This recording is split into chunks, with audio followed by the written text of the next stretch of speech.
we are going to see the first teams. Well, not the first teams, but this first match of the night. My name is the Mansa, and with me, of course, today is the man of class. I'm terribly sorry about the speech drops right now. No worries, no worries. How are you tonight, Ollie? Ah, We got a match on the hands. It's the first one we're doing with the cup here, so that's very nice to see.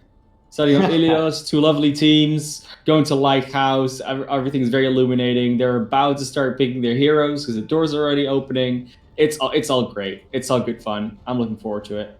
I am as well, and for those of us who do not know, both Classy and I, we are situated in the European Union, which means that we are right now at 3:30 in the morning. So some hiccups are expected, but we will see what is going to happen here with 10 seconds on the clock. Tell us quickly about the compositions before we hop in. I see a 3-3, and I see, what do I see? The other side looks like a 2-2-2 actually, with the Soldier and a Mei looking to have the Moira and the Lucio as a support. It's not something you see very often, but it could definitely work out. Obviously, we're not playing at the highest level of competition here, so some changes are to be expected. Exactly, and immediately both teams do not wait for the clock as Blank sends the Reinhardt flying 6-0 goes down in a Lucio business. Lucio Boop sounds, baby, trying to find and actually finding that May, and now immediately a nice little push here coming in. That gives the real estate over to the shit. I forgot the team names. That is completely fine. No, it's no worries. I mean, that happens to the best of us. We're looking at Solar Eclipse for Breaking Wave. Breaking Wave is in the red here, for anyone who doesn't know. Solar Eclipse in the blue. So we currently have Breaking Wave here having control of the point. And they were very eager to start the match, and they were definitely showing their play. And now Trintless is already starting with the far out here. Exactly, and look at that. Look at Trintless here in the backline, not really being bothered by anyone, as they are just able to harass everyone from the sides. Even though Peep finds the enemy Lucio, so there is not an immediate change of a real estate right there, as these teams go up and over against it. Look at Peep. Peep finding that Pharah again. Another Mercy all alone as the Reinhardt charges in. Fantastic by Falk, but a bit ballsy and immediately being punished here by Sans Baby, holding that real estate up there. And it doesn't look like it's going to change anytime soon. Yeah, it's really good from Breaking Wave here. They were able to come back into that, losing a hero so early and then just still being able to pull that one back. They have now switched over to that full 3-3, and we still see the DPS coming out from the other side. So they're definitely happy to keep running this, and I do think that is a wise choice. I mean, it's obviously a very strong composition, but they are showing some cracks in the armor, and that's one of those cracks that's really showing hard. Bob is coming in right there. There's the Justice raining from above with the Diva bomb. Immediately the counter, two people. That gives you some time as the Bob goes down as well. And still there, Breaking Wave, still holding on to that first point. Now only the Zarya and the Lucio there to get it down. There's a Sound Wave that misses most of the targets though. Peep looking for targets, having that nice little charge there as Racist Toaster takes down Flappy Bird. Now that's a sentence I never thought I'd say before. The overtime done, and that was the first round. Now this looks like a nice round of Overwatch for me, and we are looking at so much more as we have 3 more maps to go. Yeah, Breaking Wave definitely starting off good. You know, it's taking over that first stage in a 100-0 fashion, and there were definitely moments where you saw them being under pressure. That barrage came out together with Bob, but I think they actually got 2 or 3 picks at that point. But Breaking Wave just manages to get it back with the self-destruct and manages to sustain, because that's what their composition does best. They just stand around, constantly being healed by the Brigitte and the Lucio, and they're fine. Nothing else really needs to happen. They just need to stand there and keep controlling the point. That's exactly what they did. And they're going to keep doing it, although it might have Peep here on the Genji and the Racist Toaster on the Hammond. This is a interesting. Oh, they're going with the Dive Goat. So 3 dive tanks other than the 3 more static tanks that you usually see. And the other side will have a double hit scan 2-2-2 coming out. Yes, and I wonder if that hit scan is enough to break through that dive guards, because there's a lot of hit points on both teams. But let's see what Eclipse is going to do with that DPS as they move up onto the real estate. As Breaking Wave are just looking for a bit of cover. Trintilas picking up forward as Sans Baby just makes his first contact with the point itself. Incoming right now, the Hammond waiting for the jump, and there it is on Trintilas. 6 low in trouble as Baby is just hopping right in with an aggressive monkey. Flappy Bird taking down the hamster, but Sans Baby by that point has taken down both Rihanna and the enemy McCree, and it looks rather well coordinated here for Breaking Wave as they once again take the real estate and push back the Eclipse for a very, very nice attack. And it's very nicely done. Like you said, Sansi Baby just jumping in, getting all the work done that he needs to be doing. And they have a lot of hit points, but they don't have that much shielding. So most of the damage that does come into them is likely going to stick. I mean, it can get healed up, but not really negated, besides from Deepa. But Sans just goes in again, is going to do the exact same thing to them. Sensi is really ballsy there, but has that upside of very long range healing in his corner, you know. Okay, Fanting's trying to force the issue here. Will he actually go on to point? No, Santi Baby and Racist Toaster make him regret his life choices as there's a 3-man boop up right there. Santilas with the ultimate. Is he going to get any value from that? Doesn't look like it. Had to roll away. Now the tranquility was out, and it looks like it was more, you know, distraction than anything else. We'll see what happens though as Echo finds 6 low, but Zarya finds Echo immediately. So the healer versus healer balance is right there again.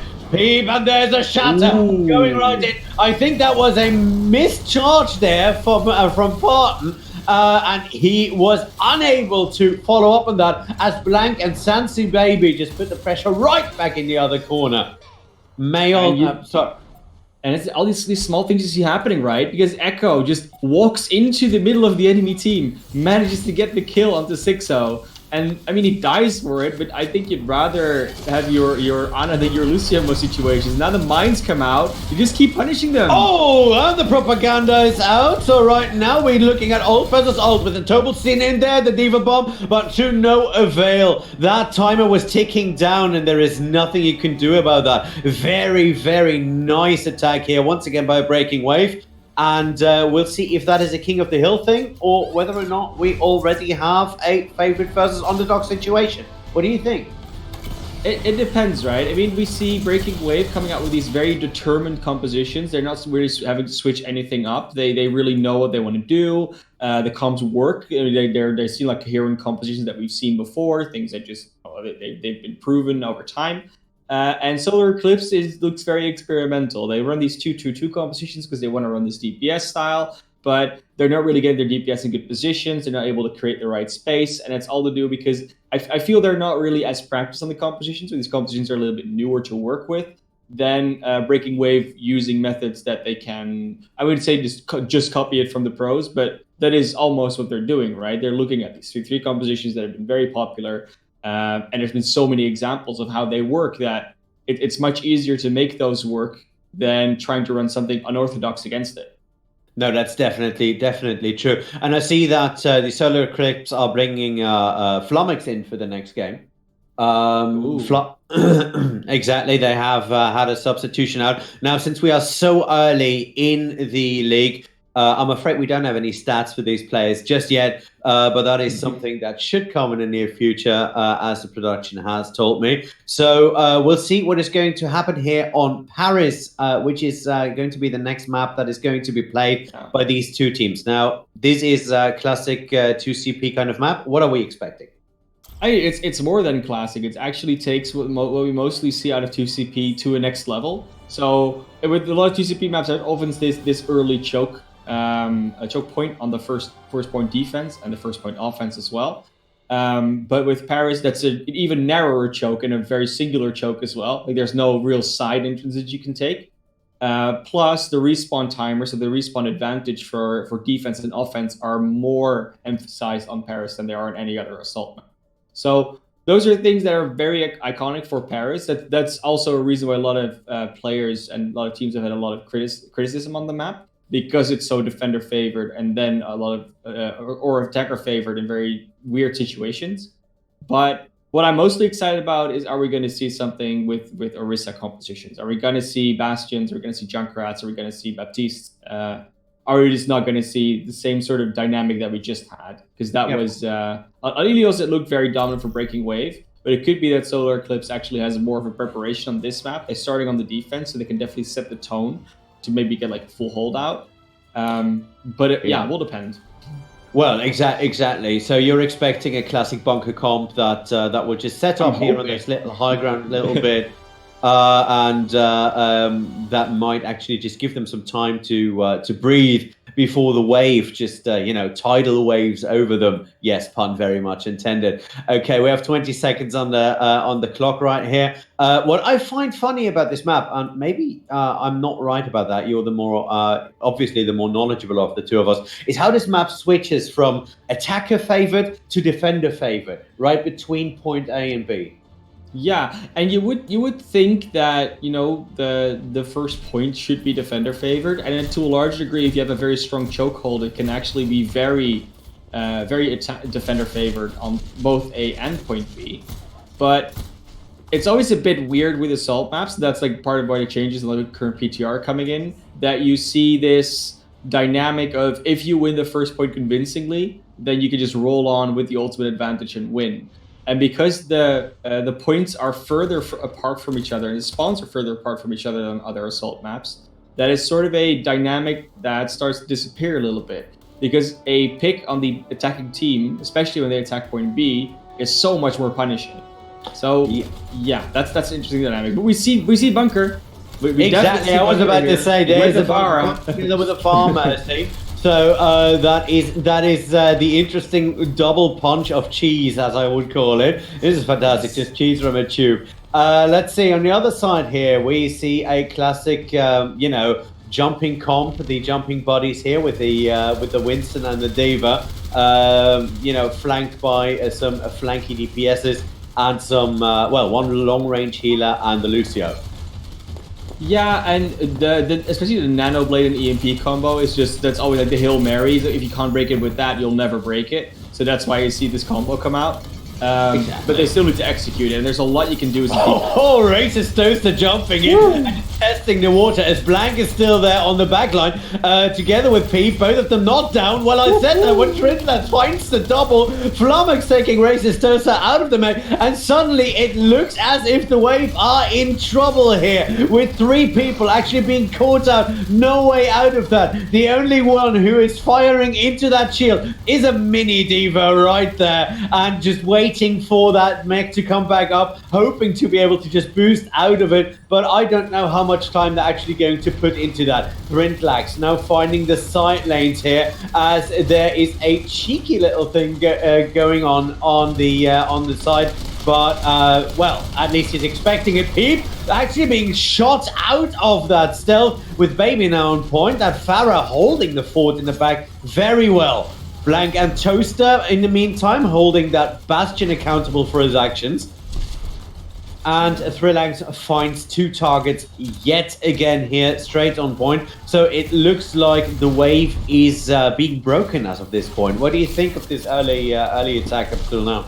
I think a very big problem with Breaking Wave is having is that Racist Toaster just consistently has been standing in this police station. He's now finally going to get taken out. With that entire second push, Racist Toaster was just standing there. And D.Va alone is not going to threaten the Bastion and Orisa composition. So that was maybe a little bit of a misplay. Should have probably just reset earlier.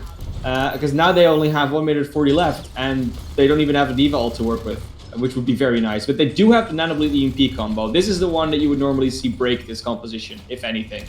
Well, yes, on the one hand, that would definitely be true if the ult supremacy wouldn't be with the Eclipse as of this point. We'll see how they're going to play this, whether or not they can stay cool. But there is the combination, but the D.Va bomb in the counter. Blank finding 2 targets there as Toaster helps on Farten. Blank trying to find that Farah up in the air. Now that is some, well, ambitious play right there. Missing it. Racist Toaster coming in with the help. Echo on that little boosty. And being boosted himself as Thrintless finds another target. That Farah is just on fire. Just finding another 2 target with Jaswing and Peep going down here. Immediately on the point. I don't even think that monkey shield is going to help you a lot if Thrintless keeps finding these targets. Blank going down to Flummox, but that is finally that. Flummox now alone on the point. As I say, that Flappy Birds and Sixlow are setting back up, and only 1 tick here on the real estate, so we'll see what is going to happen. This looks like a strong defense as Racist Toaster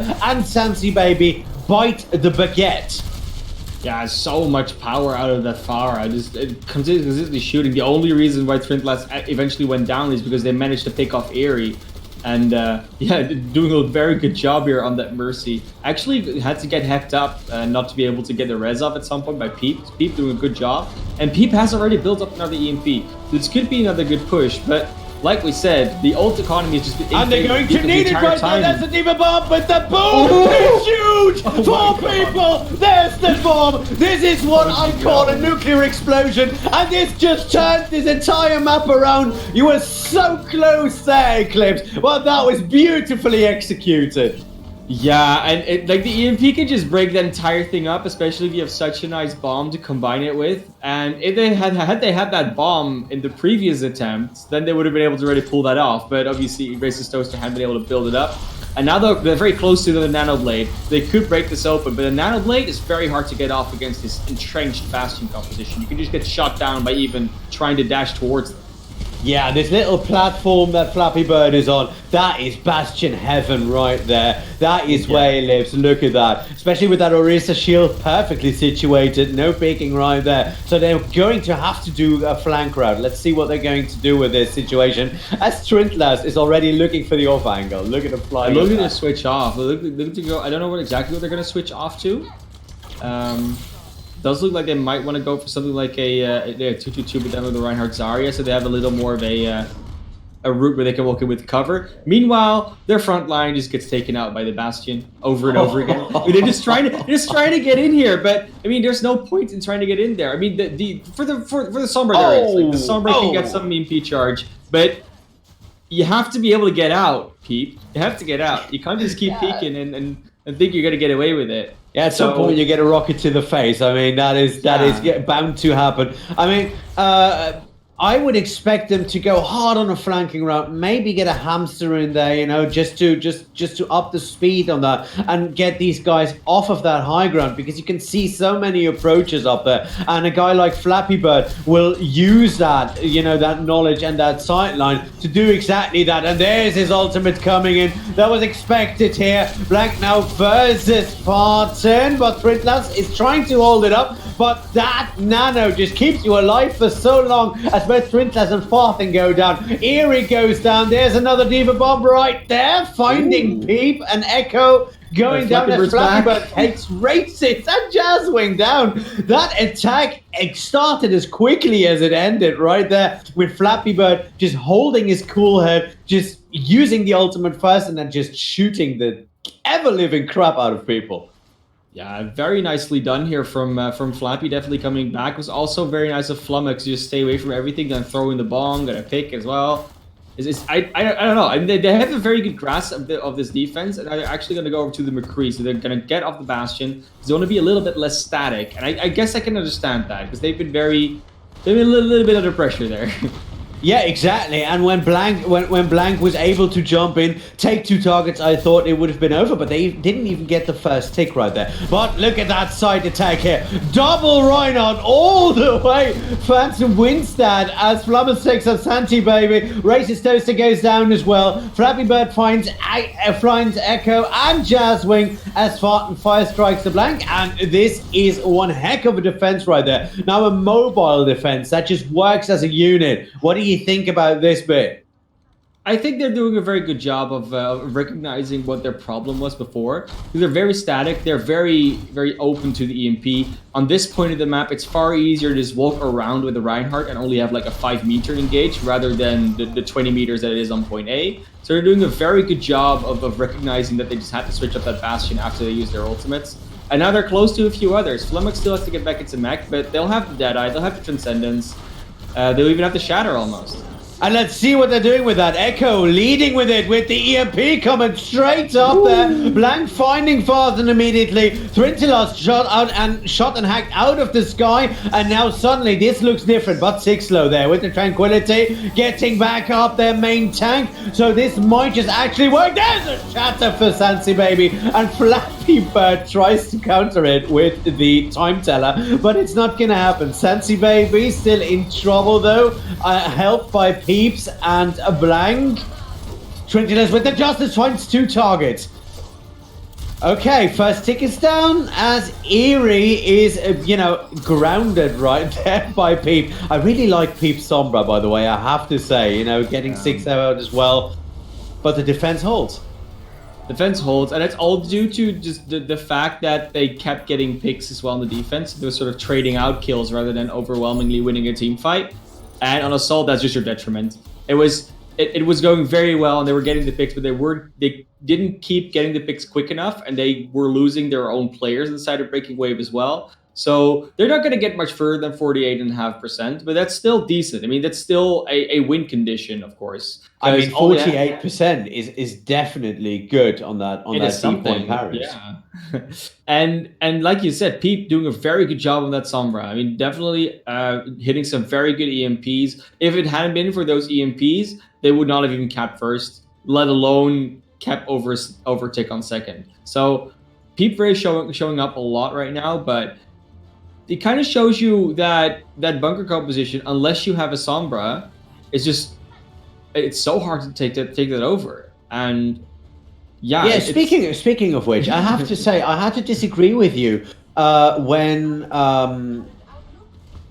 Flappy Bird swapped off the Bastion. Actually, I got worried rather than thinking this is a good idea, because you need that firepower to keep that Reinhardt off point, especially when flanked by a D.Va. I think the main, because you can make arguments for both, right? So yeah, Bastion does do a lot of damage. It really helps out. But I think the main thing you really have with the McCree is that you can be much more aggressive versus a Genji and a Sombra, because you can stun out things that they want to do. Like when you can really get out invisibility, you can get the Sombra. When the Genji goes close, just flash him so he's stunned. So those are things that are very helpful. And on top of that, there's not a simple EMP target. So when a Bastion is set up, that's just something you want to EMP so you can't do the damage he does. I mean, McCree. Yes, that is definitely true, because you can still just fire that big 6-shooter. Now look at that. Actually, the Wave have opted to copy the homework of the Eclipse right there, as they're running the exact same combination. The other side looks a bit different, with Flappy and Farten on a triple tank kind of setup together with Flemmox. Oh, Sansi Baby there, finding the back. And but look at that. This is a much more coordinated run. Charging there with a Bastion and an Orisa just firing into you. That may be, bad planning, with Peep finding 3 targets here on that Justice. That was very early. Just finding the double approach. You cannot get in and out of the police station. I am terribly sorry, but that was a lockdown like I've ever seen one. Yeah, I think the only thing they could maybe have counted on is trying to get the Coalescence up in time, which is up now. But now there's also a Bastion ultimate. I don't think they really needed the barrage of the defense, so that might come back to bite them. But with all this damage that they have just going into that choke and nothing really to challenge the Pharah, I think they're looking pretty good. Yeah, okay, let's see. Farthen leading the charge right there. Actually trying to get his DPS out of that range for Peep. We'll see what's going to happen with that Moira ultimate. They're taking a scenic route around, which is, in this case, I think, the better tactical plan. Though Peep is already in position to fire at the exit right there. Blank now can set up on a very wide berth with just Sansi Baby up there. Let's see what's going to happen with Trintlab. Just keeping the people away, though. But Sansi Baby and Blank find the targets that they need to find right there, with 6-0 launching the ultimate, the Soundwave, just to get everything done here. Trintilas finding blank though with that Bastion down. This suddenly changed Peep again on the Justice. Not finding as many targets as the last time, but that might just be that one pick that you need there. Peep getting the main tank down as well. But that point is still being contested. Look at that. Yeah, and they're going to eventually lose this fight because they just don't have the numbers from the attacking side. So Lunar Eclipse just has to regroup a little bit. And it was such a big deal for them losing Farden in the beginning. Because if you have that Reinhardt, you can both walk in a little more safely because you have a shield. And you have so much more cleave damage, even through shields. You can just walk up to their Risen Shield and smack through it. And Blank was just free on the high ground. Standing there, was eventually pushed away, but it did actually get killed once, but then the rest came in because they have a Mercy. So yeah, when he was able to set up there on that high ground, they have the ultimates though. He has the ultimates to work with both sides. So I'm okay. Look at that, Beep, immediately finding Eerie and Trintilas again with Flummox. That is just brutal right there. And now look at that. But only Reinhardt and Lucio are able to find it on the side. There's a nice charge and a very nice grab though, but that is to no avail as you cannot follow up on that. Once you are in that corner, Bastion or no Bastion, 5 people in your back, that is not something a Reinhardt can survive, especially after the armor nerfs from a couple of months ago. Yeah, it's really, I don't even know why he throws a Shatter out there. It just either just go and die or go and reset or do something else, because I don't think that was worth it.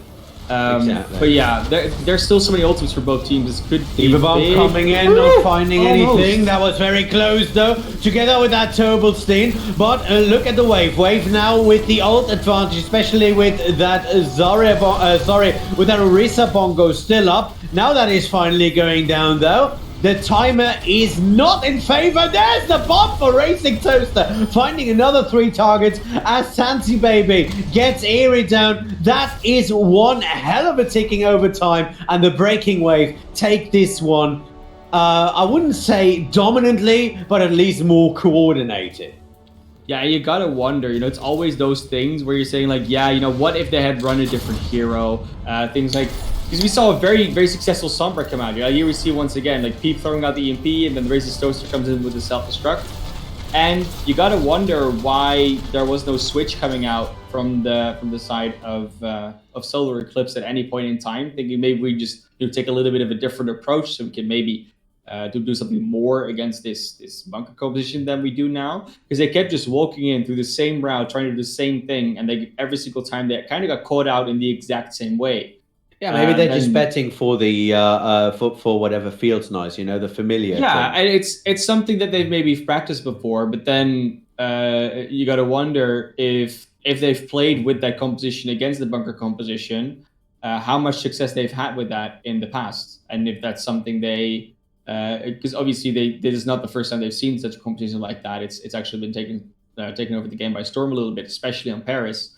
So. Yeah. You would think that, okay, so they must have had some success with that in practice, because otherwise you don't run it in a game. Like if it always fails, then you got to find a different answer. And either they have not found the answer yet, so this is the only thing they know, or that's right. There's a lot of roster changes going on with Solar Eclipse right now. As we see, they are taking out Eerie, 3 of their players and Farth. I mean, they're taking out that main tank, and they're taking out the pharmacy combo that have served them so well, especially in these defensive situations. What do you think about that one? It really depends on what you want to do. Like some organizations, teams just have more players, so they want to give everyone playtime. It could also, like you said, be more of a strategical thing. So these players have different hero pools, because we've seen Trintilas mostly being on the Pharah, and the Pharah, while it has been doing a lot, it has not been getting the value that they needed it to. But I don't think that's necessarily due to the Pharah, because we just saw him getting a lot of value, but then the rest of the team just wasn't being able to stay alive. So I'm very curious to see what the replacement for Farden is going to do, how their main tank the new main tank is going to do. Because I think that's where a lot of their weaknesses lay, is the rotation of most of their tanks. Their supports were overall, I didn't really have a problem with. As DPS were doing what they could with the space they got. Yeah, maybe more so. Maybe they did more than they should be able to be doing. I mean, that Pharah defense on Paris from Francis was actually very good. So yeah. interesting to see what the decision making is going to come out from the new main tank, because Exactly, and especially on a map like Hollywood. yeah, it's big. Yeah, it's big, and there's a lot of real estate to conquer when you're a main tank, especially when you're a Reinhardt. You know, you just want to make sure that you're in front of your team by a hefty margin. You know, without just overkilling it. In order for the rest of your team to get the space that they need. Yeah, we're gonna see the defense walk out obviously first. There's no real point in talking about the attack because they haven't really left spawn yet, so they can still switch. Yeah, we're gonna see a Zenyatta Ana defense. That is something I don't see happen a lot, other than when there's a very static composition where the mobility doesn't really matter. If you're more spread out, the Zenyatta and the Ana are often too vulnerable together as a duo, so that's why you wouldn't pick it. But it does look like they are able to just set up a little bit better. The cafe is a very nice place to hold, especially as a support, as a DPS, as a tank. Just a very nice place to be. Plus, you have infinite coffee supplies, so that always helps.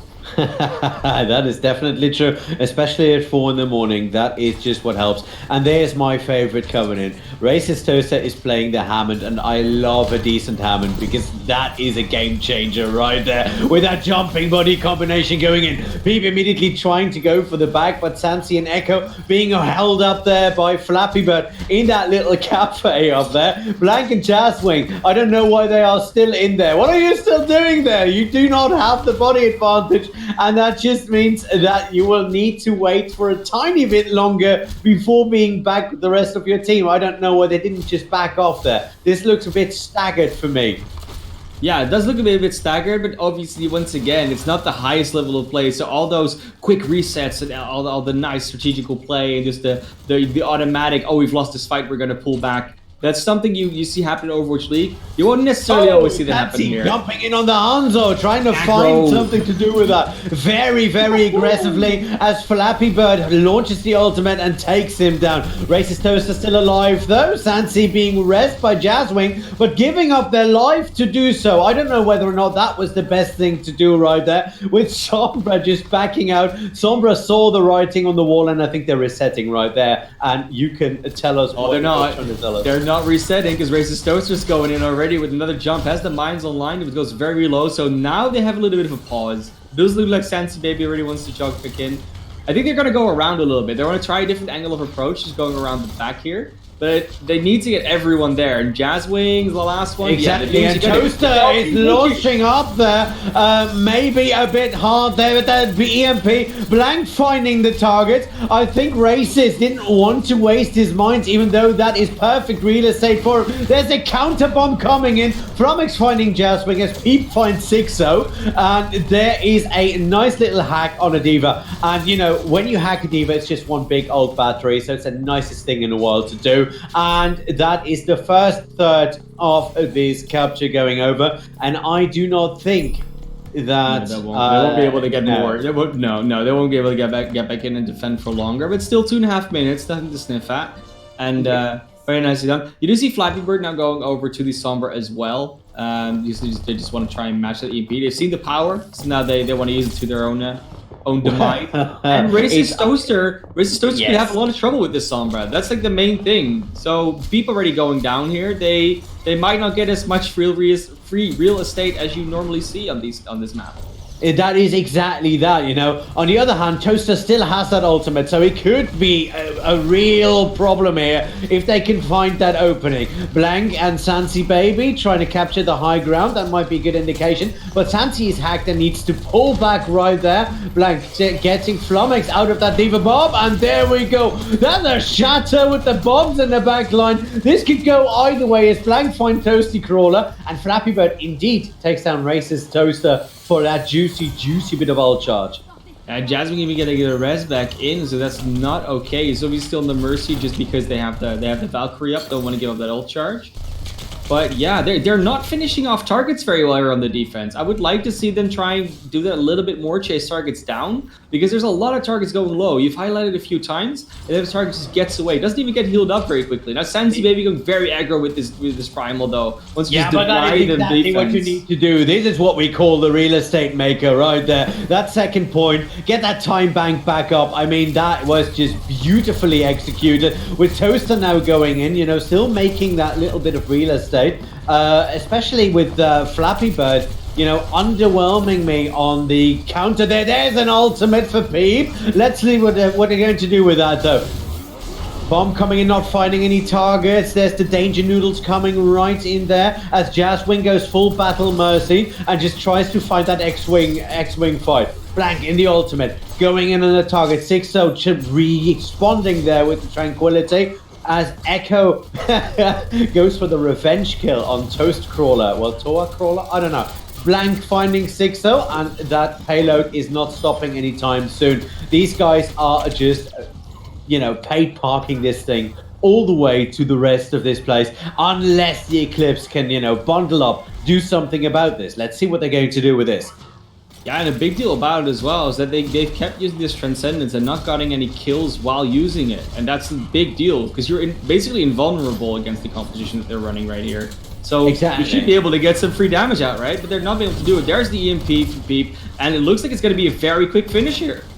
Exactly, you know, those mines just give you so much room to maneuver. Flappy Bird, you know, the only one showing their face even near the payload, going down in nanoseconds. There's that, you know, that ulting Sobek still on the point, giving it some times together with 6-0, but that is the hack. And 6-0 now in trouble. Toe Crawler and Cooper are going to try getting it back in. Flappy Bird doesn't have an ultimate, so there's not much that they can do, even though they get that Mercy down. Blank just with that blade for good measure, but that was that first round. Very well done.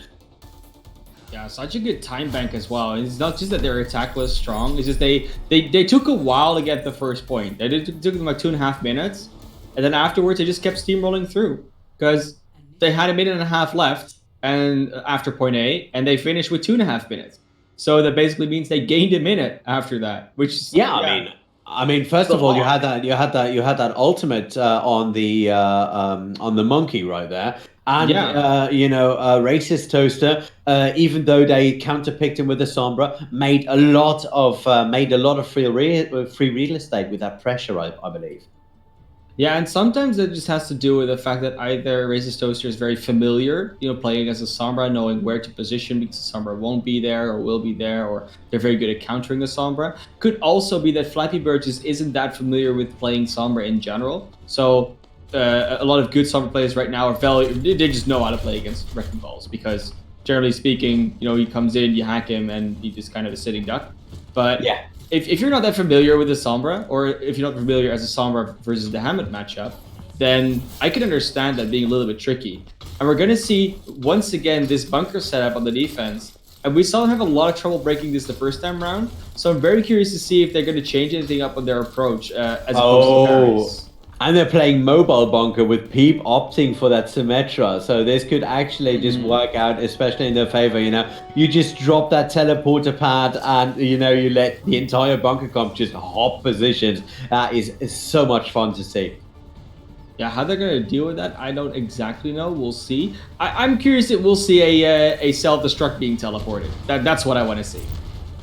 Blank not really getting getting some tank right there, with only Racist Toaster's defense matrix keeping him alive. Sobek immediately going down though, because, you know, running a Winston into a Bastion is not going to be much fun for you, I'm afraid. Toecrawler trying to find some targets. A Sansi Baby is taking down a Cooper. Flappy Bird still in the back there, trying to get some pressure on that bunker comp, and of course some ult charge, so that might just actually work out in their favor in the long run. But for that first attack, that is not very dangerous at all.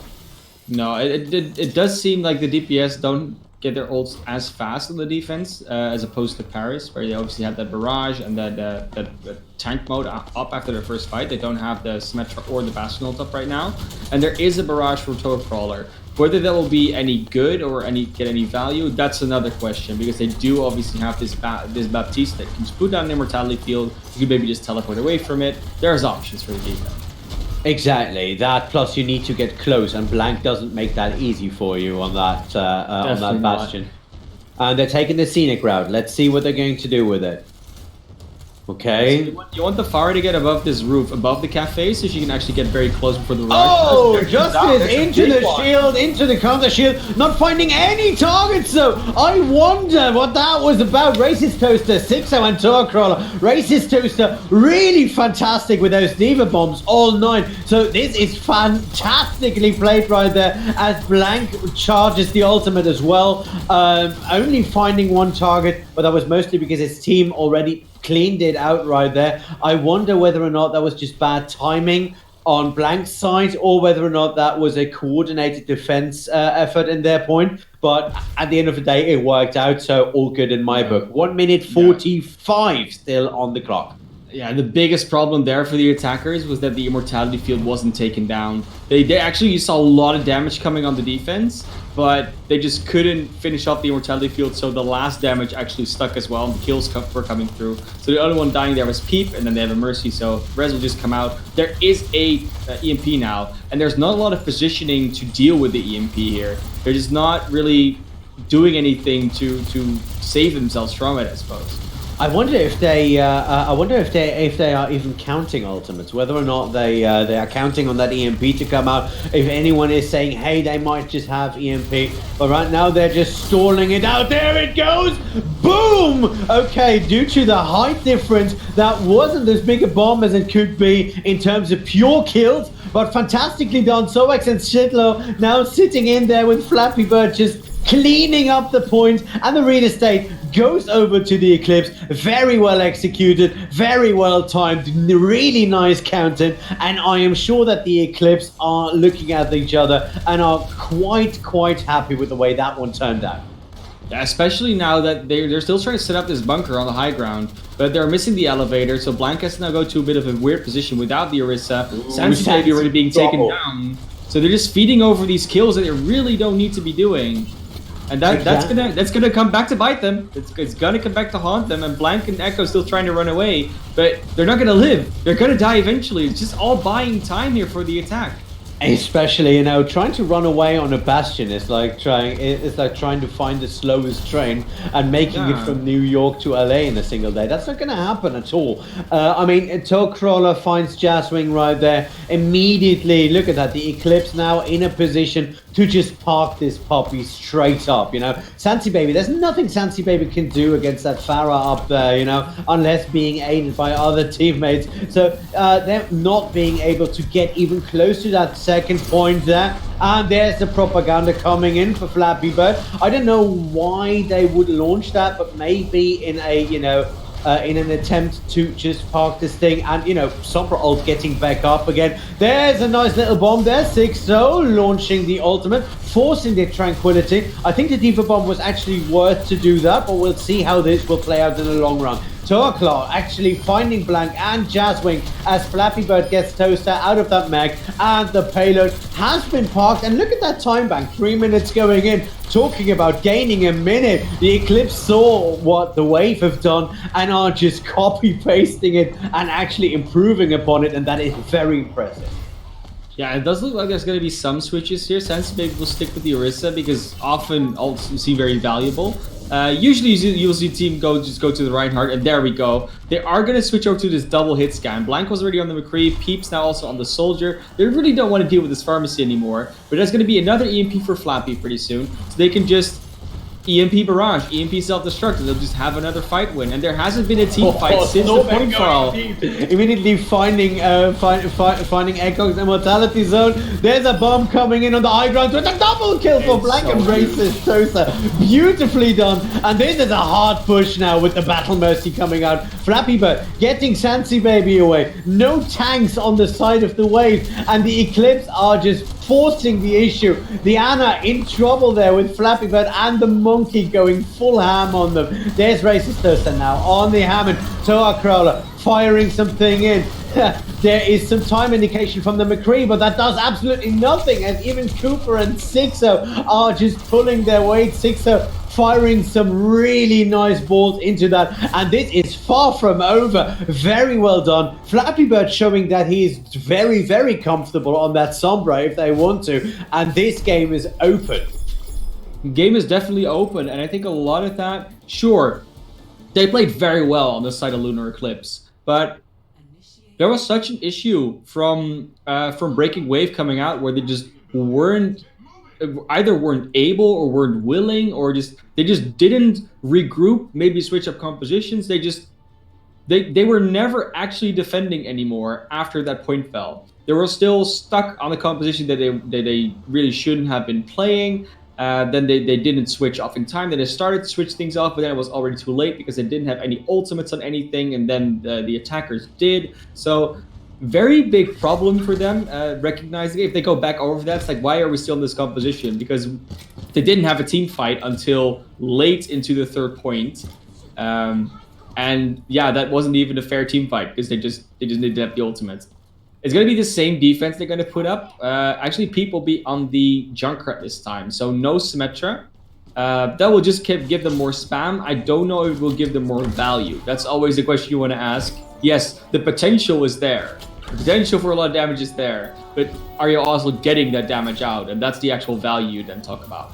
Exactly, and with just one shield as it looks right now on the Eclipse's roster with that great monkey, I wonder whether or not the value is there. Junkrat mainly being used as a shield breaker versus BunkerCon.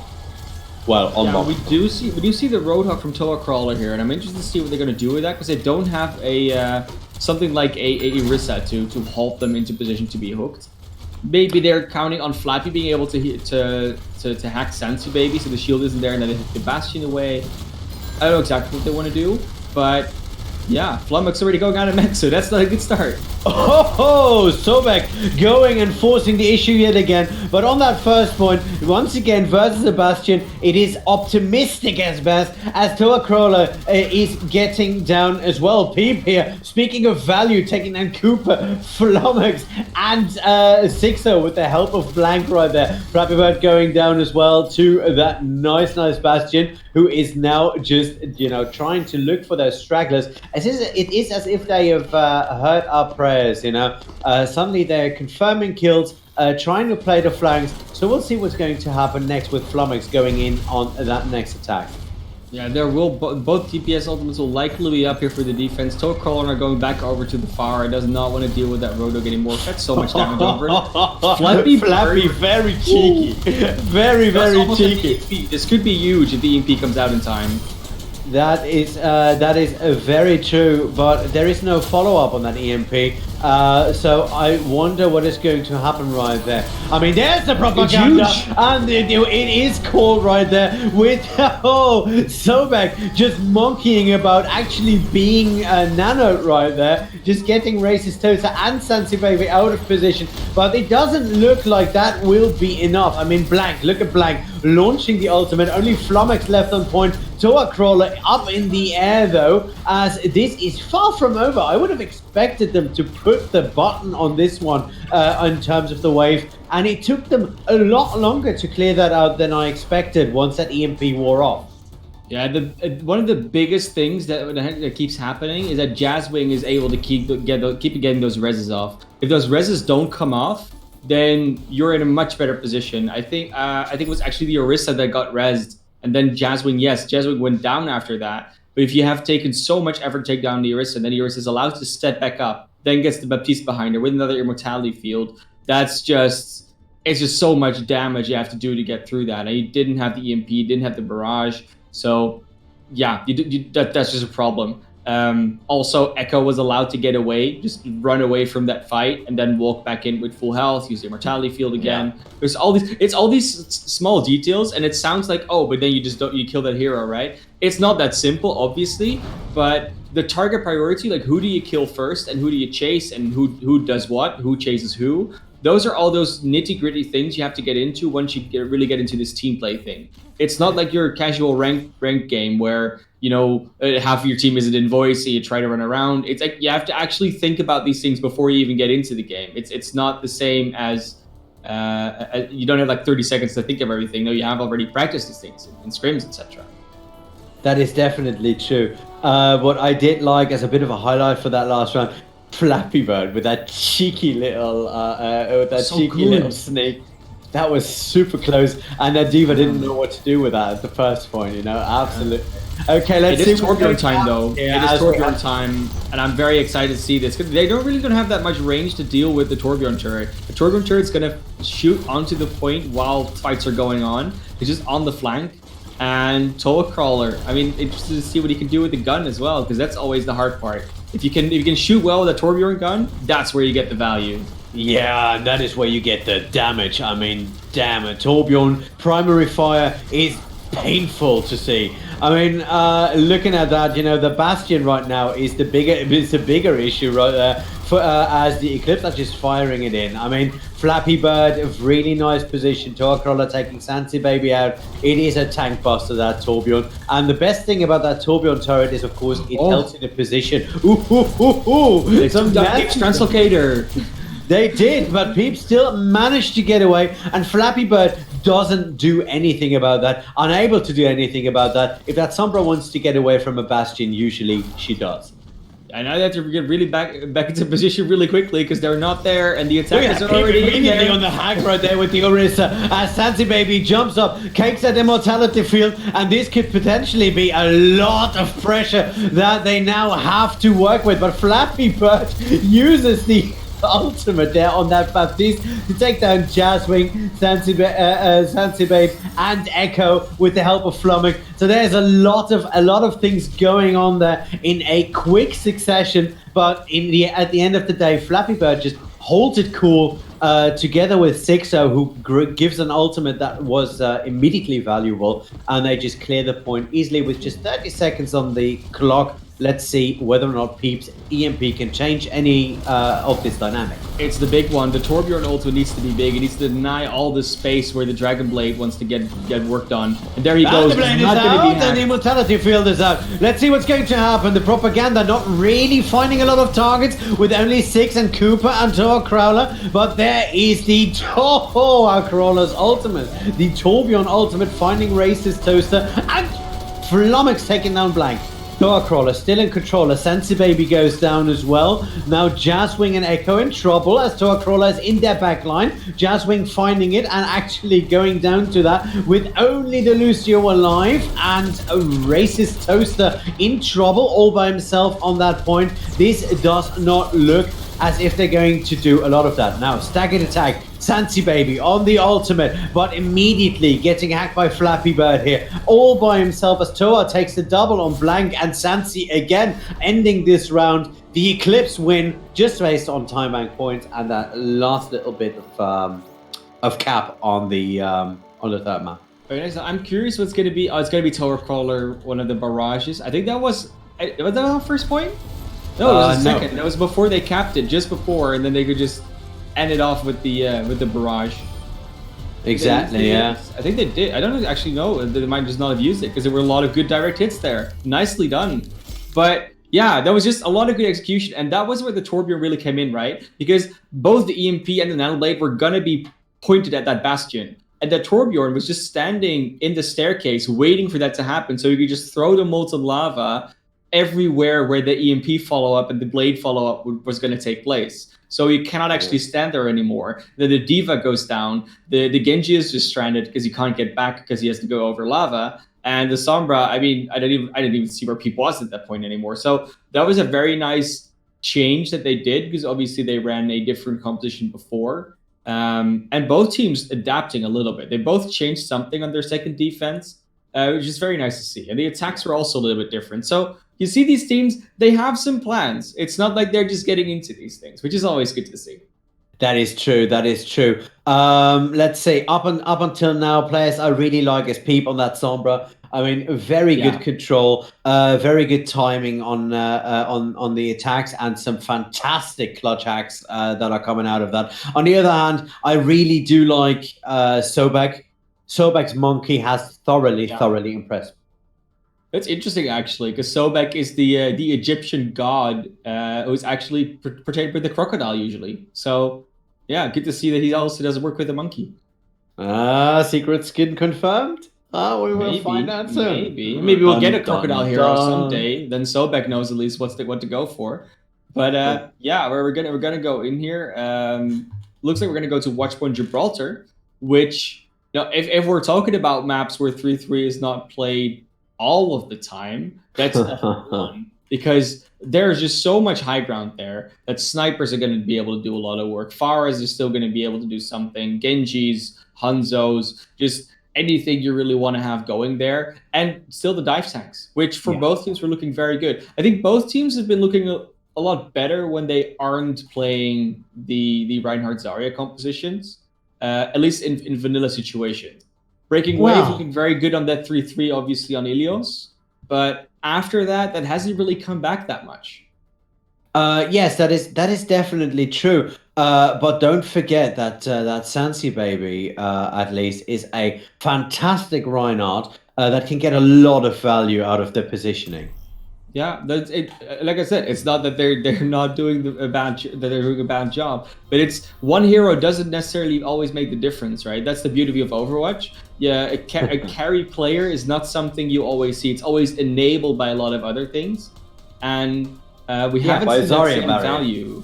Yeah, but we haven't seen that same value that we saw in Ilios coming out from 3-3 compositions, or at least heavier compositions after that. So I'm very interested to see what teams are going to come out with here. We might even see some sort of killdozer built up. To set up Bastion or Torbjorn or something on the card and just try to go with that. You call that a killdozer? I call it. You call it a killdozer? There's different names for it. I mean, you I can call also it a pirate ship. Yeah, you could call it a tank, like a Torbjorn tank, or a Bastion fortress, or protect the president. Or there's a lot of different names you could use for it. And the pirate ship has come in from the Junkertown era, obviously, but that was because the Orisa and the Reinhardt double shield was sort of looking like pirate sails. Yeah. But if you only have one shield, then you can also still call it a killdozer. Or like you could create your own tank, basically a DIY tank comp. So, as long as you're standing there as a Bastion. Yeah, basically that's what you're gonna go for. And it does look like they have it queued up right now. So they have a very, I wouldn't necessarily say Junkertown-esque comp, but because it looks a little bit like it. But the one difference mainly being Echo on the Baptiste and not being on the second sniper.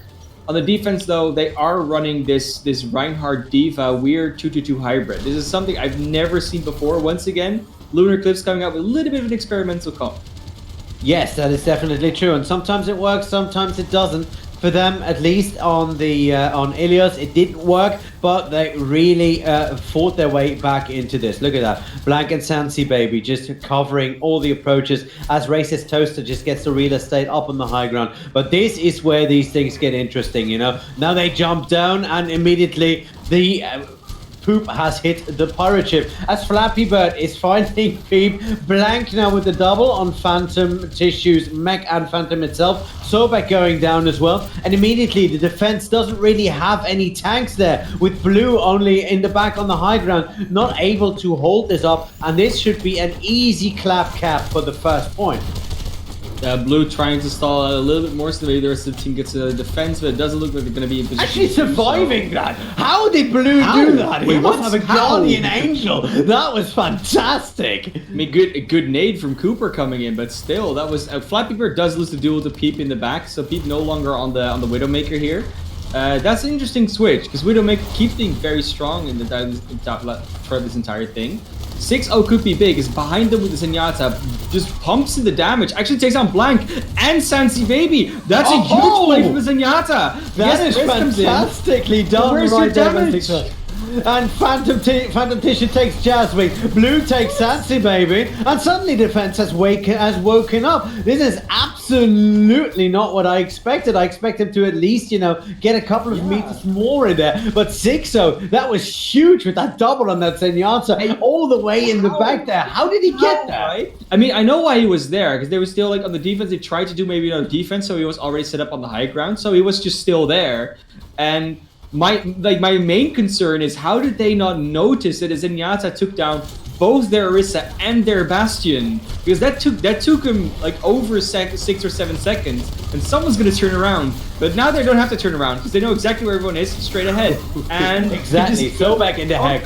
Phantom Tissue going in there on Sansa Baby. I do not entirely know why they nanoed them, but that was a nice shatter with Blue and Sixo immediately taking Echo and Jazzwing for a ride. Sansi Blank following, Racist Toaster out of mech, and that was a really nice shatter. Just move past that Orisa shield and execute. Very well done, Sobek. Beautifully done. And Peep has switched off to a different hero once again. Is now on the Sombra, only 50% towards that EMP. And Echo, yes, okay, so Echo has the amplification matrix. They do have another damage boost ultimate in Sensi Babies, and they have Blank's tank ult. But the defense could just hide from them. They don't have to walk into that. They can just wait and then walk away. They don't have to face them. It's not the same thing where you're on the defense. And then you see they're just waiting until Blank makes the wrong move, and they're just going in on him. Jasmine does get the res off. I don't think it's going to be enough. Exactly, with Blackwin still going down yet again to Sobat as Sixo finds Jazzwing. Phantom Tissue with a really nice Diva on Diva bomb action. Fantastic. Sansa Baby and Racist Toaster in trouble now with Blue just pressing the button on that visor. Fantastically done right there. Okay, press the button to change to a Brigitte. That's an interesting change here for Blank. They're going for the 3-3. It's not that weird of a change. It's a 3-2-1 actually, because they still have the Sombra and the EMP is almost up. But both sides weren't really using a lot of ultimates. The defense still has 5 in the bank, so this is going to be a huge nano visor potentially, or another nano ultimate. But the EMP trade, like who's going to get the better one off? That's the question, because they're now just dueling vanilla, and Peep's and they're looking for it. Look at that. Peep immediately with a great EMP, but the counter EMP. Sobek with another great chatter right there as they take out a lot of targets here. Blue in trouble versus Blank there, going down, and it actually looks like this time the Wave have been you know, able to the Wave has been breaking. They've done it. They broke through. They crashed over it, and Blue losing a duel to a Brigitte while he had the tech visor up. That I'm not gonna say anything, but that should maybe tell you a little bit about what Brigitte does sometimes. Yeah, don't try to if you're a DPS. No, but just don't try and duel her as a DPS. That's just something you need to realize. It's not that she's broken, but just don't walk into her, even if you have a tech visor. She's not gonna win it. But yeah, that's fine. They do actually manage to repel them here. It was a nice defense coming out, so they are able to get back in. And look at Flappy Bird has charged another EMP up. They have another self-destruct and a shatter and a nano. They'll be completely fine here. Exactly, and Flappy Bird, you know, much trouble because Peep is now once again switched off. This is now on the Zarya, and 1 minute 8 seconds, no charge yet, and 6 or 7% ult charge. That's going to be rough. Position. Look at that, all the way in the top. Now looking for that rare flank. The shatter. There it is, the EMP coming in. Phantom Tissue, Sobek and Sixo immediately looking for those targets. 48 seconds on the clock. I think Flappy is just eating up Phantom Tissue, and that just Flappy is just eating up Racist Toaster, getting another 30% towards the next EMP. And you know, after that Paris map, I thought Flappy might not be the best of Sombra picks, but wow, has he or she turned it around right there. And Flappy wasn't really on the Sombra on Paris, was he? That's neither here nor there. We're gonna see the another attack come in here, and Racist Toaster diving in deep does not get that much value, but safe on the high ground, and now we'll see the bomb in the back line. Sansi Baby almost didn't turn around in time there, but manages to just swivel around in the last little bit. Sorry for jumping in there as Sansi goes down to Phantom Tissue. There's the Tranquility coming out, and a Lucio ult at the same time. I don't know why they did the propaganda as Racist Toaster and Peep are now in trouble yet again. Flappy just putting the trigger left and right. That bomb might have just, you know, been a tiny little bit late there, because the overtime is running in. The defense firmly in control right there as Eclipse are showing them how it's done. Only Sansi Baby left to keep the timer up, and when he goes down, that's end of the story.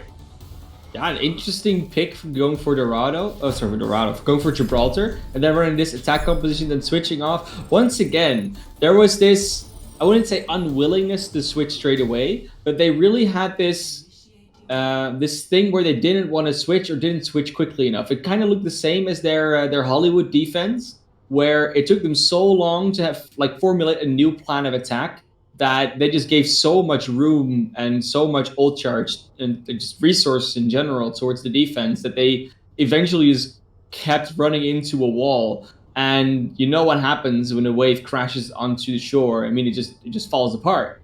Or in this case, the wave crashes into the eclipse and doesn't know what to do with it.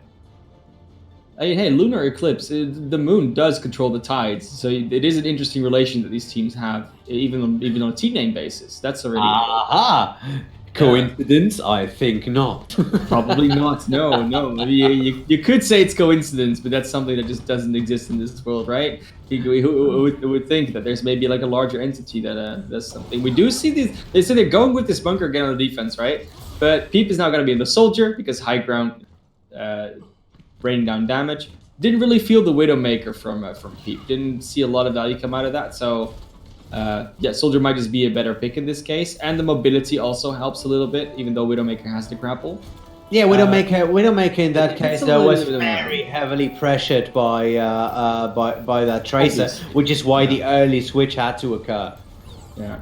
And then it's on the Tracer himself, and then with a lot of things happening. Back on that monkey, just finding that hallway and just going straight for Peep, looking for that fight with that Mercy in the back line. You as a monkey have so much room to maneuver. I mean, Phantom Tissue just pelting into that shield there for a second. Let's see what they're gonna do with that early with that early jump.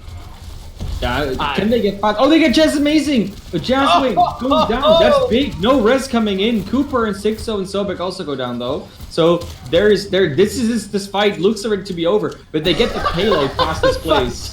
Tissue just standing on the payload, surfing the wave as everyone else is going. Where's that thing moving? Oh, gets out. Does he get out? No, he gets demacked. Oh, that's a shame. That is a shame. That is definitely a shame, because, losing that mech, then you have a Baby D.Va that, essentially doesn't really do a lot, which is why a lot of pro teams just let the Baby D.Va live and just wait it out because you have a longer time without that big-ass robot in your face. It's that stagger potential, yeah. 86% towards the new mech, 88, 89. We'll get it back in time. But they've pushed this card. Those almost went down, though, right there. Still, that's a big thing, though. The mech's gone. That's actually quite huge. Sobek jumping in straight away. Sobek and Phantom Tissue firmly in control now of the real estate. Blank's still up top with Sansi Baby, the only one jumping down. I didn't know why you would jump down there and leave your flank for Blue right there in that way. Blank in trouble. There's the propaganda. Echo and Echo going down together with Blank. Blue maybe using that visor a bit too early right there as Peep goes with the counter. And manages to at least stall it a tiny bit, but not hold it off. I don't know why Peep fired it at all, with that much, how do you say, disadvantage in the body count. Yeah, I mean, the idea is maybe that sure he'll die for it, but if he can take two with him, then they have a stronger chance of maybe defending again. Look at Sobek, self-destruct. Target there, that's a huge bomb! Jazzwing and Blank and Sansi Baby going down. Phantom Tissue just using Sobek as a wrecking ball to just go in and make room for that big explosion. Fantastically played right there. And once again, we see Breaking Wave switching off hero after hero, using all those ultimates that they potentially had built up. Blank going low, Sansi Baby going low, and there will be attack visor from Blue, there will be a Transcendence, there will be a Valkyrie. I don't see how they can hold this. No, and that was a very defensive bomb here by Racist Toaster. Let's see what's going to happen. 6 low now on the Iris, using it more defensively. I don't know whether or not that's optimal value for that ultimate, because as you said earlier, you're basically invincible that way. But we'll see what's going to happen now. As Sobas jumps back in, trying to find Echo. There's another one of those EMPs by Flappy. Absolutely huge. As 3 heroes go down, and immediately that payload just keeps on moving. Racist Toaster standing there as a big old blank trying to fire the High Noon, but to no avail. Blue finding a lot of targets here, really liking what he's doing with his timer there. Yeah, Blue finally throwing out the tech visor, not really getting that much value out of it just yet. Had been holding it onto it for the entire map, just never needed it. But yeah, they're just gonna finish it off here, and this was Breaking Wave's map pick as well.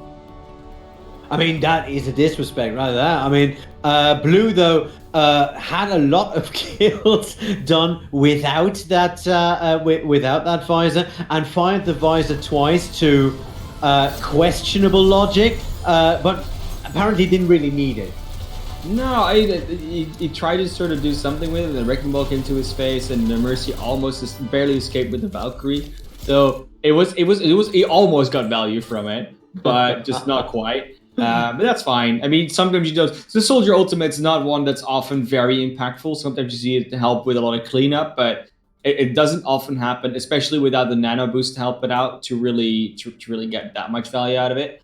But like I said, this was the pick from Breaking Wave, and we are going to go out for a 5th map now because it is a 2-2 situation, which is maybe not what we were expecting after those first 2 maps. Absolutely not. I mean, it took a while for Echo for Solar Eclipse to find their sea legs apparently, but they have clawed their way back into this one with a vengeance, and I have to say, once again, I am very, very impressed with both these teams, you know, just going all out for this bid. I mean, this is just week 1, but if this is what we're going to be seeing, this kind of fighting spirit, I'm super excited.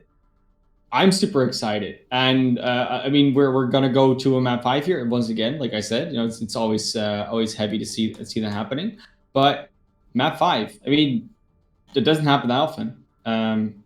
Exactly. I don't know what to say. But honestly, I mean, once again, I'm just surprised that after those first 2 maps, because the first map, Ilios, went very dominantly to Breaking Wave. It was 100 to 0, 100 to like 8 or 11%. It wasn't a lot of room to work with. Then Paris was, I mean, they just managed to cap almost like 1.5 points basically, and then they just full health the other point, so that looked a little less dominant, but still, you know, quite safe. Then on Hollywood, it was relatively close. I mean, both teams could have potentially done something on their second attack.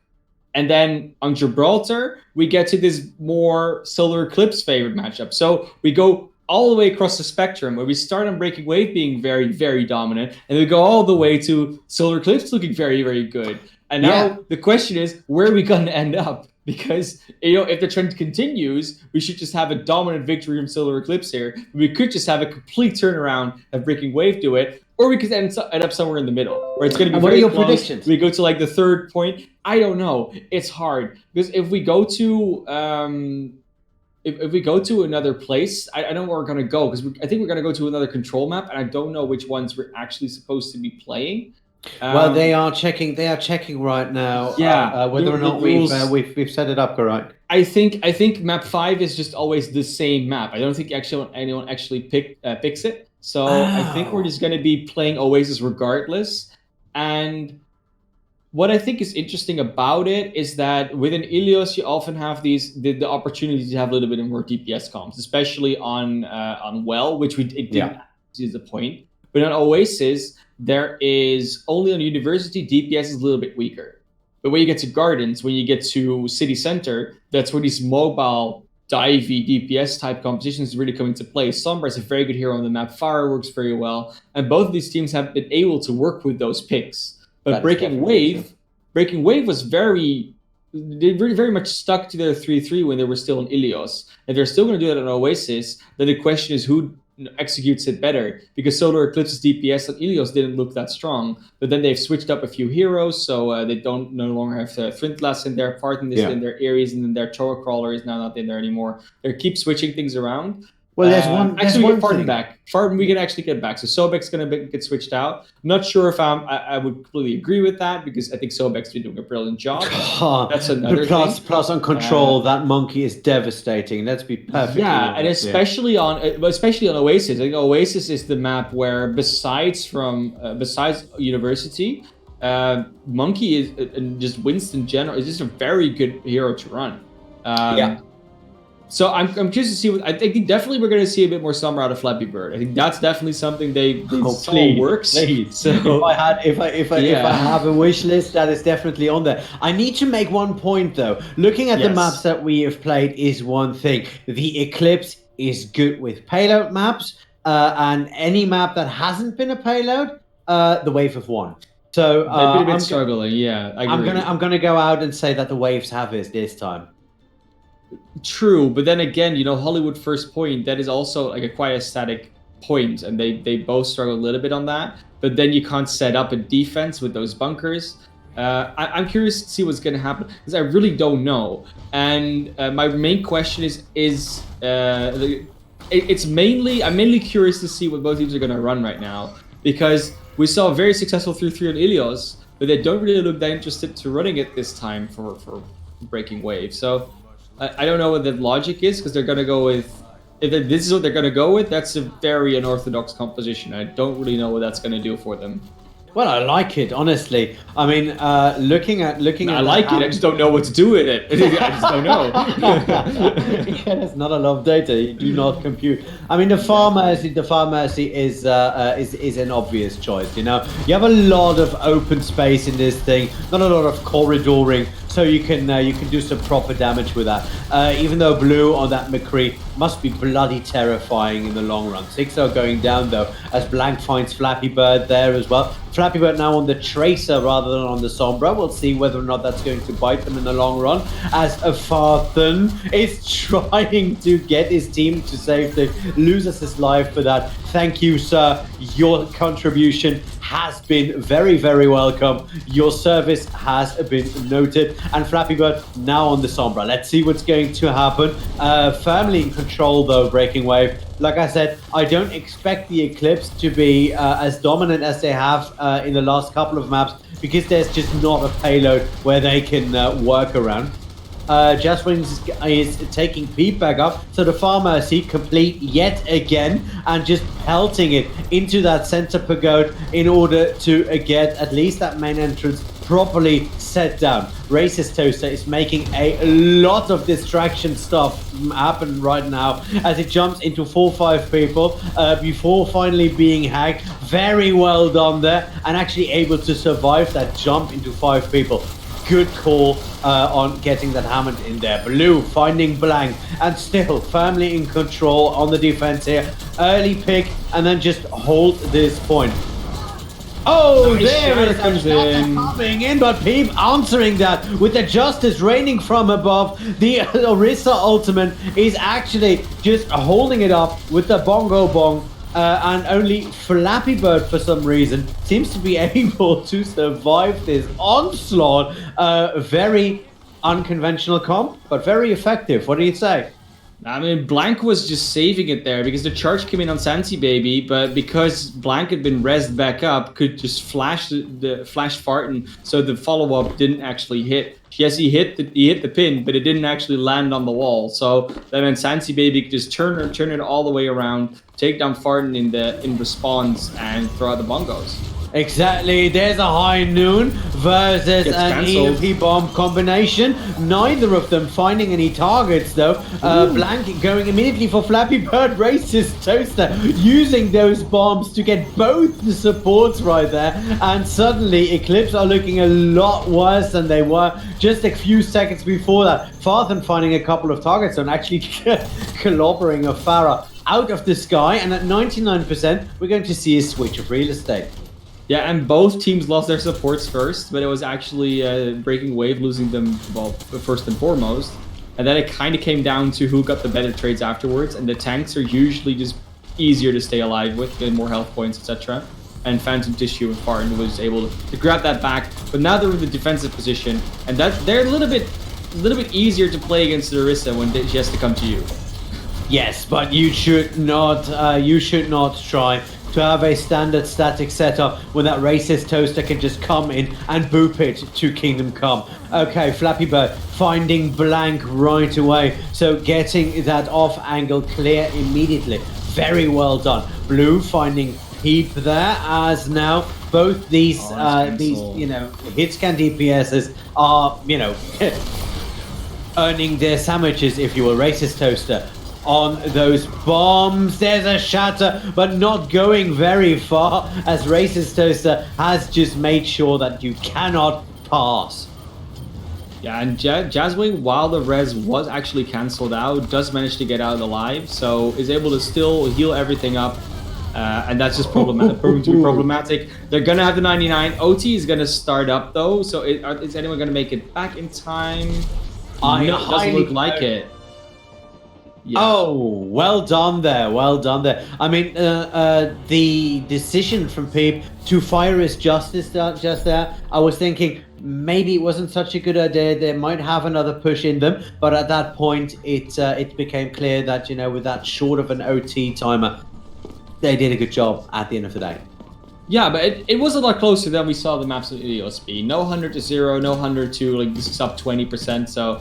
Yeah. Looking a little bit better on the side of Lunar Eclipse here. They did need to make some adjustments a little bit quicker. I think that's where the main problem with these teams lies, that they're not able to adjust on the fly as easily. But now they're gonna have this. Okay, so the 2-2-2 is gonna come out, or 3-2-1 is gonna come out from Lunar Eclipse using the Pharmacy instead of like having a Sombra, what you usually see. So no Zenyatta. And we again see the same thing coming out on the other side, but this time they have blank on the Hanzo, not on the McCree. Exactly. Farting on the Reinhardt yet again. I'm still wondering whether or not that was the best call to make, to get a static Reinhardt into a control point kind of situation. But we'll see what happens. Getting pulled back, able to take flank and just smash him into the wall though. That was one hell of a beautiful shot. Phantom Tissue taking it up there with that great amount of ult charge. So we'll see what is going to happen. As for the first time, the Eclipse take the the advantage. Exactly. Yeah, and they're already ticking up very nicely, so that defensive thing comes in, and once again, they were looking very well when they had to come to them. Farting on this Reinhardt going very low, just to get taken out, so now the fight might be turning around here. We'll see. Peep immediately firing the Justice, but getting shot down here by Flappy, who is not taking any of his shit. Fantastically done for both Pharos, who are giving us an air superiority fight that is worth watching. Racist Toaster being jammed in there by Farden, but getting out of there. Jazzwing with the launched ultimate, keeping the team alive, but not really getting any real estate done right there. Trying to get that res off, not able to, as 6-0 punishes that positioning. Yeah, they tried to maybe cover it a little bit with the mines, wasn't enough. Peep does take down 6-0, so maybe a little bit of a trade, but it does look like Peep is going to have to just back off a little bit here. Exactly, and Cooper immediately negates that, there's just a lot of body advantage right there. Look at the ults as well. Look at that. Yes. Just 5 lights versus maybe 2 or 3. It's not looking well. Nice grab coming out. Is the follow-up there? There's the barrage. Does look like they're getting enough kills out of this. Fight! Getting Jazzwing and just smashing it with his axe. Fantastically done. So this looks solidly like a revenge grudge match from that earlier control point Ilias fight. And they still have so many ultimates aligned. They still have 3, 6 going well towards that sound barrier. And there's only 2 DPS ultimates on the other side. They do take down Flappy Bird early, so that could be very... Oh, and Blank there, though, with a nice flank there as he takes it down. Sansi, baby, and now in control. Racist Toaster. This turned around in nanoseconds. Fantastic off-angle attack by Blank, I have to say. It could have been worse if it would have gone down a bit earlier, but damn, that was nasty. It was actually so funny because Fart did that shatter and wanted to charge someone into the wall, and Pete boops into the other side, and instead of his target, he actually gets Jazz Wing to the wall still. It was a little bit of a funny interaction there. We do see Sansui maybe setting up for a flank shot, even though he don't have it yet, but that's not He's necessary. taking 6-0 and Flappy down though with a justice. Racist going in. Racist, terribly sorry. Well, your name is racist. Sorry. Sansa Baby and Peep cleaning it up, and suddenly the wave in control. So this might be over quicker than it initially looked at, but another 60% to go. So we'll see what the Eclipse can do. Will they be able to take this point back? Will they actually make some changes to make that happen? Well, yeah, they do. They put Flappy on the McCree. I think that's a nice touch. They definitely dealt better with the fire when they hit scan on the previous point. So they're just looking to get that done again, just to pressure Peep out. Sansa going in aggressively though there. There's a sound wave that has been more or less forced, because that could have been a lot worse than it was at the end of the day. Sansa now in full control, is nanoed, is being perma-healed by that Battle Mercy, and suddenly that Sansa is just swinging hammers and taking names. Farthen finally able to stop that, and at the end of the day, it does look as if, you know, the Eclipse has to give up this attack yet again, even though they started with such a nice pressure two-pronged approach here. Yeah, and definitely Flappy were doing a lot of work on that McCree. Actually died to blank in the end from another flank, but nice shatter, nice charge, and it's just the follow-up is there. They're not going to be able to touch. I know, not finding any targets. A lot of ults just flying all the way, but it's done. That was a little bit of an anticlimactic end, actually, like in a lot of ways. So yeah, I thought we would get a nice bundle, jump in, clutch moment, you know. But it didn't really happen. But Farthen here, looking a lot better than on Ilias at the start, I have to say. I mean, this nice positioning, nice pressure right there, and then you just end up in the back line. And as a Reinhardt, that's just a pinata party. Yeah, I mean, Farden had a lot of charges, and he just got a little bit more value out of them this time than he did on Ilios, so that's always good to see. I mean, that's basically what you have to do, because if you don't get the value out of those charges, then why even play Reinhardt anymore, right? No.